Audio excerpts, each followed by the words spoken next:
Coloradans convicted of violent crimes against law enforcement turned loose by President Trump, putting this state's top Republicans, the law and order folks, in a tough spot. Denver schools warn parents to pull information from where immigration can get after it. And Trump's border czar warns that places like Colorado are more likely to see mass roundups. Obviously, there's a great deal of fear. RTD considers scaling back a program because it's too popular. The state Supreme Court rules that elephants aren't people. Helpful, because I was wondering. And a hands-on chance for young Coloradans to consider a path other than college. We need to encourage these kids to jump to these trades. Tonight on Next. Convicted violent criminals, including Coloradans, have been turned loose in one of President Donald Trump's first acts in office, sweeping pardons for the pro-Trump mob that attacked law enforcement at the Capitol 4 years ago in a failed attempt to keep Trump in power. Our Marshall Zellinger heard a whole lot of silence when he asked Colorado's top Republicans if they're okay with that. We're trying to hold you up a bit now. The video will always exist. The screams of officers won't be erased. But the charges and convictions of January 6th rioters are gone. The next item, as you announced, following an executive order by President Trump. That includes the more than half dozen in Colorado who were charged with violence against law enforcement. More than a half dozen were charged with violence against law enforcement. Patrick Montgomery from Littleton served time for assaulting an officer, kicking one in the chest. Robert Geiswein from Woodland Park went to prison for using a chemical spray on officers. Thomas Hamner from Peyton went to prison after pleading guilty to one of 6 charges. He was accused of being part of a mob that pushed a metal sign into officers and engaging in a tug of war with officers using a bike rack. He pleaded not guilty to the other charges, which were still pending. Jefferson County's Jeffrey Sable was convicted in part for dragging a Capitol police officer down the stairs.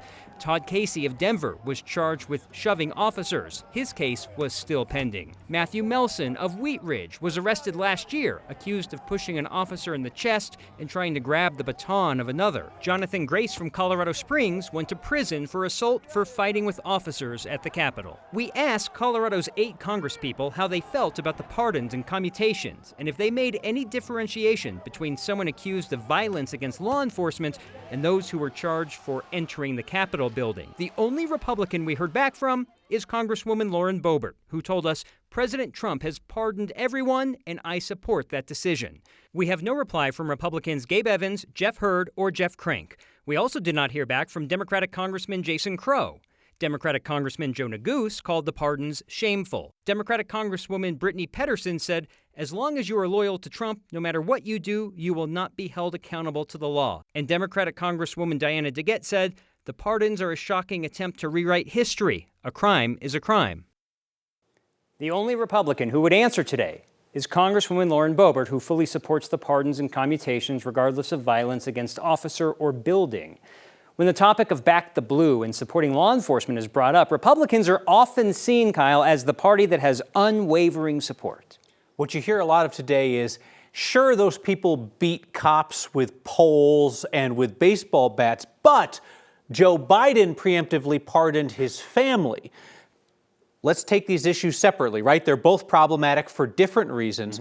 What do Colorado's Democrats have to say about what Biden did on the way out the door? Hey, good journalists would ask the congresspeople both questions today, which we did. And of the 3 Democrats we heard back from, DeGette supported the pardons, saying it's a shame we've come to the point that the pardons seem necessary to prevent harassment of innocent Americans. Pedersen said she empathized with the decision, but said she was concerned with the precedent. And Neguse told me he strongly disagrees with the pardons, also because of the precedent. Where's Jason Crow? I was told, we gave a deadline of 3 p.m. Denver time, and I was told at 5:15 we were getting answers. I still haven't seen them yet. So I'm assuming shortly after this, I will go back to my desk. There'll be an email that pops up. Let's hear what Jason Crow thinks about the President Biden pardons. Marshall, thank you. The state of Colorado is already suing the Trump administration. Democratic Attorney General Phil Weiser joined more than a dozen blue states in a lawsuit today over Trump's attempt to redefine birthright citizenship. This is likely headed to the Supreme Court as a constitutional issue. Colorado is one of 18 states on this federal lawsuit, arguing that Trump's order restricting birthright citizenship is unconstitutional under the 14th Amendment. That amendment says, quote, all people born or naturalized in the United States and subject to the jurisdiction thereof are citizens of the United States. Conservative legal voices and Trump allies have spent years arguing that the current interpretation of birthright citizenship is too broad, that it should not apply to the children of people who are in this country without authorization. Trump's executive order would go even further than that, ending birthright citizenship for the children of some temporary visa holders, like students or workers. Under Trump's rule, even for those people here legally, if they had a baby, that baby would be in this country illegally. The lawsuit asked for the order to be deemed unconstitutional and blocked from taking effect on February 19th. Legal scholars across the board tend to argue that it's not within Trump's authority to overrule constitutional law, and immigration attorneys have said that even just the existence of Trump's order on this has caused chaos and confusion.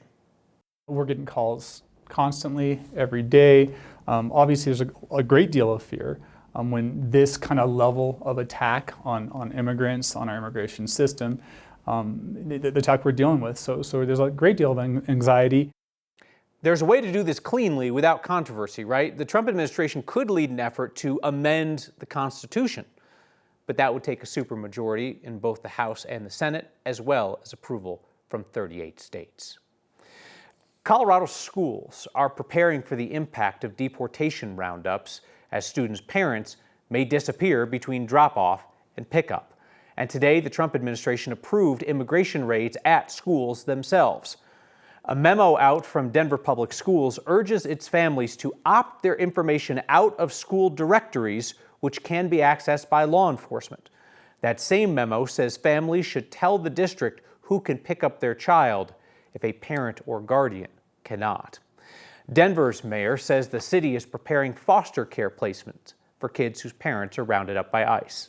We will have kids who will lose parents in this process, and so we have our team at Human Services ready. We have foster care placements prepared. We have family reunification efforts that we'll pursue, but we do know one of the likely outcomes is we will have a lot of kids, if they follow through on their promises, who will be left without parents. As expected, today the Trump administration lifted the prohibition on immigration raids at schools, churches, hospitals, weddings, and funerals. They say that's so that people wanted for deportation can't hide out in those places. Critics, like Denver's mayor, say this is going to have a ripple effect if people don't feel safe getting medical care or taking their kids to school. You can't have a safe city if people don't trust going to their own hospitals. You can't have a safe city if people don't believe they can send their kids to school every day. If you can't trust you can go worship your own God in your own church. And so we think those are fundamental rights that should be protected. If they violate those, we will seek legal action to try to stop that. Today, Trump's border czar, former ICE Director Tom Homan, suggested that mass roundups are more likely to happen in places like Colorado, where local authorities are prohibited by state and local laws from holding someone for immigration agents solely based on an immigration violation. We're going to concentrate on public safety threats.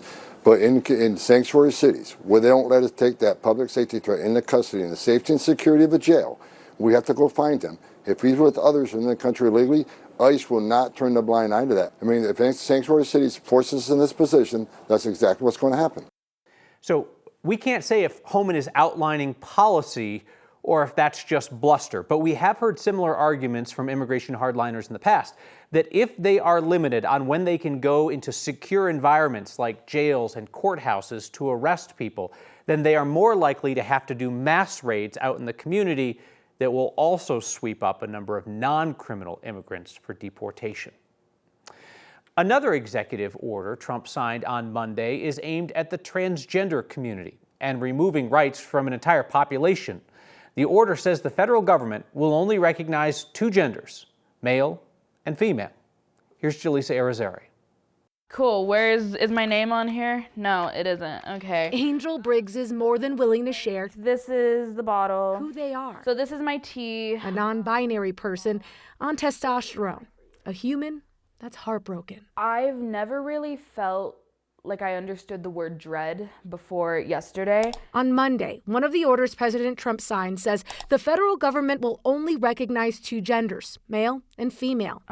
Angel doesn't identify as either. Like it has an X on it. How are you gonna enforce that? Like that doesn't make any sense. The order only focuses that enforcement on federal documents like passports.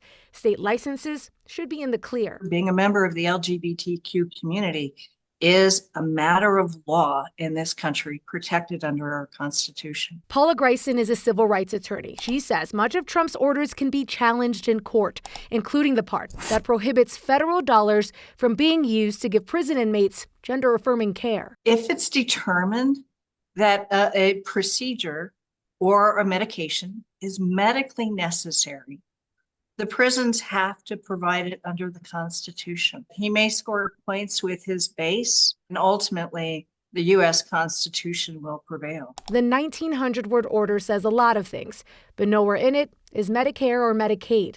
Lawyers believe that means people like Angel, It's my primary health insurance, can still get their gender-affirming care, at least for now. They know how quickly that could change. I don't know what the next 4 years of my life is going to look like. For right now, I'm going to be okay. I don't know what tomorrow looks like. There's a new Republican in the 2026 race for governor, a far-right state legislator who is sometimes the only person to vote against some pretty universally liked ideas at the Capitol. That's We need people to do the skilled trades, and we need young people to get into it. If you want to encourage teenagers to pursue a trade, well, hand them a welding torch and tell them to go nuts. That's next. A far-right Republican known for his rhetorical bomb throwing is now joining the long-shot GOP primary for governor in 2026. State Representative Scott Bottoms announced his campaign to his church congregation in the Springs this weekend. Bottoms is one of the most extreme members of the state legislature. This year, he was among a small minority who refused to certify the state's election results, including his own victory. He's staunchly anti-abortion. He's unsuccessfully tried to pass a fetal personhood bill to ban abortions in Colorado. He was the only Republican to vote against an annual resolution honoring Dr. Martin Luther King Jr. in 2023. Some of Bottoms' most controversial comments have come from the pulpit of his church in Colorado Springs, like when he said that the Jewish hostages held captive by Hamas should turn to Jesus, or his conspiracy theory that the FBI plotted to kill Donald Trump. Both party primaries are likely to be crowded as Governor Jared Polis prepares to leave office due to term limits next year. Republicans face an uphill climb to win. Colorado has elected just one Republican governor in the last 50 years. Last gubernatorial race was decided by nearly 20 points. RTD's most popular transit option is not a train or a bus. It's calling an Uber. But RTD says its program offering subsidized rideshare services for riders with disabilities is too popular, so something's got to give. Federal guidelines require RTD to have a fleet of accessible shuttles for riders with disabilities across the entire service area. RTD also has a premium version of that program. The Access on Demand program allows riders to take up to 60 Uber, Lyfts, or taxis a month, and RTD will cover up to $25 per ride. Today, RTD executives told Denver City Council the cost of that program is unsustainable. It's gone from $85,000 a month to $1.2 million per month. That changed over the last couple of years. RTD's come up with a list of potential cost savings measures, from charging those Access on Demand users a basic fare, or restricting the area served by the program, or decreasing the number of available trips each month. Congratulations, you made it. We're officially out of the deep freeze after climbing to 42 degrees. Now we're talking about wind and mountain snow. Temperatures tonight will stay above zero for a change, but wind and snow could create poor visibility and blowing snow along the Front Range foothills. We've had some issues with Highway 93 and those weather details already. Temperatures cooling back to the mid-30s this hour, headed for the mid-teens tonight. Wind will be very gusty out of the west and northwest for the mountains and foothills, seeing a few light snow showers across the northern mountains, but no advisories for snow or travel. We'll look for temperatures over the next few days to hover in the mid-30s. We have a potential weather impact day on Saturday, not only for colder weekend high temperatures, but the potential for a few inches of snow. The Colorado Supreme Court has ruled that elephants are not people. There goes the effort to free the elephants from the Cheyenne Mountain Zoo. No, for real. And trying to bring new talent into an old trade. Next. Elephants are not people, if you're curious about that. Colorado's highest court just had an official ruling. Attorneys for the nonprofit Non-Human Rights Project have filed a lawsuit saying the 5 elephants at the Cheyenne Mountain Zoo are entitled to legal protections and should be able to challenge their confinement in court. They wanted the court to order them taken to an animal sanctuary. The state Supreme Court rejected that, saying Colorado law defines person to include individuals, corporations, and government entities, but not animals. That animal rights group is sued in a couple of states. They haven't freed any elephants yet. Hundreds of students turned out to the Blue Collar Tour at Lakewood High School today. No, not that Jeff Foxworthy comedy thing that I listened to on repeat as a kid. This is a multi-state welding tour, encouraging high schoolers to get into the trades. High school teaches students different pathways to success. For junior Luke Bizier, it's a step towards a career that he loves. I love to work with my hands way more than anything. This semester I'm actually going to try and build a ski rail, maybe a snowboard rail, and then also a bed frame for the back of my truck so I can camp out of it. Who's the best welder in the room? Luke is a junior at Lakewood High School where they're getting a visit from the Blue Collar Tour. So the Blue Collar Tour is an event where we travel across the country, going to high schools, teaching kids about the blue collar trades and a little bit of what we know, which is welding. The tour is part of the Western Welding Academy's 60-day circuit.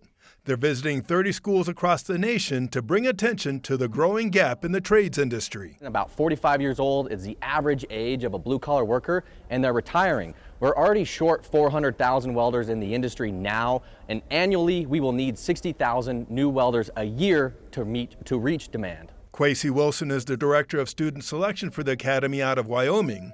The group is making their way across the country, giving welding demonstrations and giving students hands-on training for a trade career. Kids graduate the school making at least $70,000 a year. And there are upwards of kids making 6 figures. You know, I have kids making $10,000, $15,000 a month after taxes. It's a skill that's regaining popularity in the classrooms. It's a restoration, but these industries have never gone away. They just haven't been very publicized. And now we're realizing with our infrastructure and our country and the jobs and the work we need done, we need people here to help get the job done. You can do things creatively with it. You can do things professionally like oil lines. It gives you so many opportunities, so many different directions that you can go with. The hope is that students like Luke will follow their passion. I absolutely learned some skills here today. So they can spark their imagination of what steps to take next. Sure, college would be nice, but also if I got the opportunity to go here, absolutely, I'd rather take this over college. For Next, I'm Byron Reed. We are back with your feedback and allowable patio snow photos. Next. If you're an OG around here, you know that many, many moons ago, before Next was even on the air, we talked about patio snow photos, and let's face it, they may be an easy way to measure the snow, but they're absolutely lazy. I encourage you to aspire above that. We've always had a carve-out, though, for patio snow photos. If you do something creative, like you plop a drink on the table or put a dog out there, they are also allowed if you are sending them in to us from the Deep South. Next viewer named Jess says her mom watches the show with her when she's up visiting from Louisiana. That is snow outside her place in Baton Rouge. Even more impressive, viewer named Kay moved from Denver to the Florida Panhandle to escape the snow, and it chased her. She got a dusting at her home in Shalimar. Still counts, though. We got another from a viewer named Jean, whose sister is stuck at home in Louisiana with that snow. It is a mess. Interstates and airports shut down on the coast of the Gulf of America. Isn't that going to be the dumbest culture war battle over the next couple of years? People getting mad at their friends and relatives for saying the wrong thing? Hold on tight, folks.